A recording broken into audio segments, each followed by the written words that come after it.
thank you all for your statements. Thank you especially to the two members of the Board of Supervisors who were instrumental in the passage of this. I appreciate particularly, Chairman Stewart, your focusing on the issues that we're concerned about here.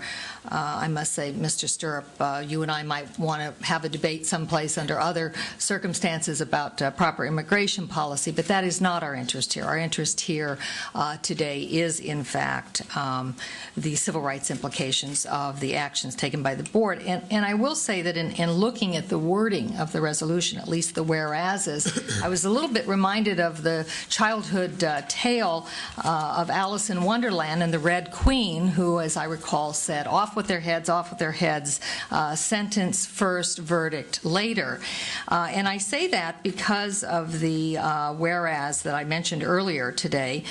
Whereas the Prince William Board of County Supervisors has determined that illegal immigration is causing economic hardship and lawlessness in this county, and I want to know how it is the board went about determining that, because watching this, as I did on television, reading about it in the newspapers, it seemed that there was very little fact-finding prior to the board's consideration of this measure. There was not, for example, the kind of fact-finding we've had this morning where we brought in legal experts, demographers, etc., to inquire what the impact is. You seem to have made up your mind what this impact was, and I just want to know what the empirical evidence was of that impact, not people's feelings, but what empirical data did you pull together to determine this lawlessness? I'm looking at a chart that suggests, for example, that crime has gone down.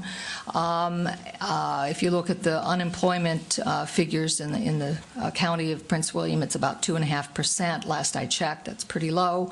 It's below what economists normally consider full employment. So I'm trying to figure out where your fact basis was, and was it the facts that were motivating you, or was it something else? Thank you, Madam Chair. Well, I'm glad you brought up Alice in Wonderland, the statement about sentence first, verdict later. It reminds me a little bit of your article from May 25th, 2007, when you claimed that all of us, especially on the right, who are trying to address the problems of illegal immigration, were xenophobes and just didn't like Mexico. No, I actually did not say that. Well, so right let's not. Well, we can read it into the record if you like. It's not what it said. Well, actually, I would like that read in the record. We'd be happy to do that. And you've got a very clear past and agenda here, and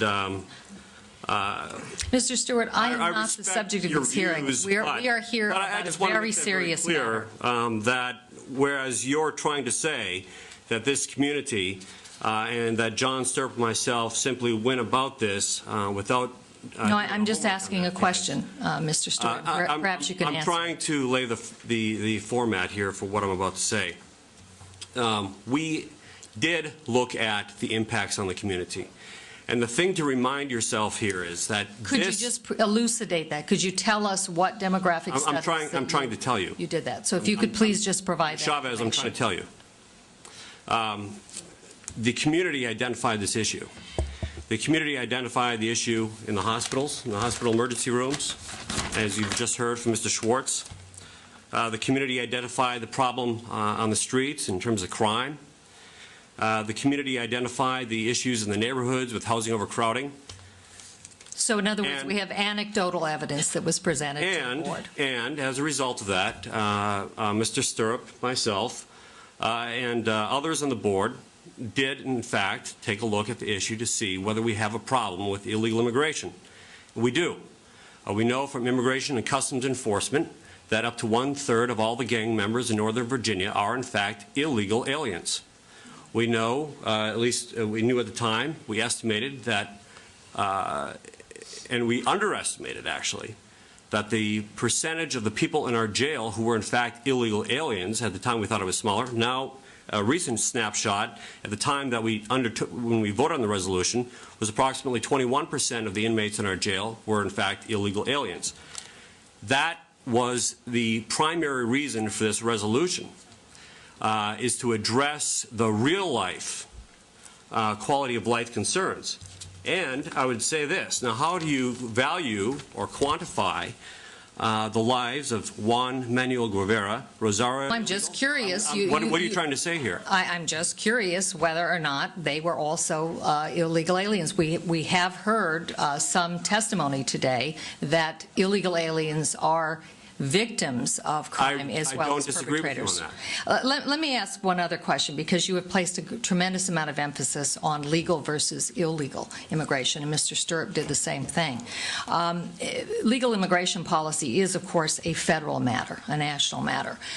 There was, in fact, legislation that was under consideration this last Congress, which did not pass.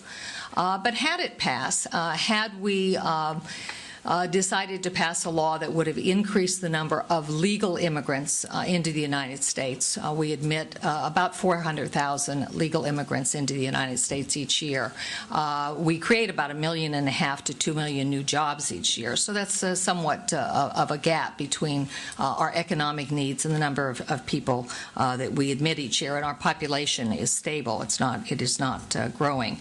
If, in fact, legislation had passed and the number of persons in Prince William County who are now here illegally were given legal status, would you have any problems with their presence here? In other words, is it really the illegality?